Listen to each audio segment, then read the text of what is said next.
So hello guys, আমি এটা welcome my new mini blog. তো বন্ধু, তোমরা কেমন আছো? আশা করি ভালো আছো। আমি অনেক ভালো আছি। তো সকাল রেডি হয়ে গেলাম মা বাবা যাবো বলে। রেডি বাবা আর আমি বেরিয়ে পড়লাম যাওয়ার রাস্তে। আর আমরা বাবা আর আমি মিলে যাবো বাগান দিয়ে। তার বাগানে তার বৃষ্টি দিয়ে যাবো। আর গাছ আগের থেকে চা পাতা বাগানটা আরও অনেক সুন্দর করেছে। তারপর গাছ বাগান টাগান দেখতে দেখতে চলে এলাম মা বাড়িতে এসে কোথাও বসলাম, বসে দুপুর দিয়ে খেলে নিলাম পাপ্পা ভর্তা। আমরা সবাই মিলে পাপ্পা টাপ্পা ভর্তা বানিয়ে একসঙ্গে বসে খেয়ে নিলাম সবাই মিলে। তারপর কাছে আমরা বিকাল দিয়ে আনা করে একজন ভাই বোন মিলে চলে গেলাম ঘুরতে।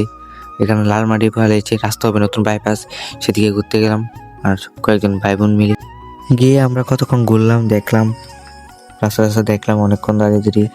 তারপর চলে এলাম বাড়ির দিকে, রওনা দিলাম খাওয়ার জন্য বাড়ির দিকে। সন্ধ্যার সময় খেয়ে নিলাম পুরি আর সুজি। তো গাইস, ভিডিওটা ভালো লাগলে like comment subscribe and follow করে দিও। আর দেখা হচ্ছে 8 মিনিট ব্লগে। আজকে বাই।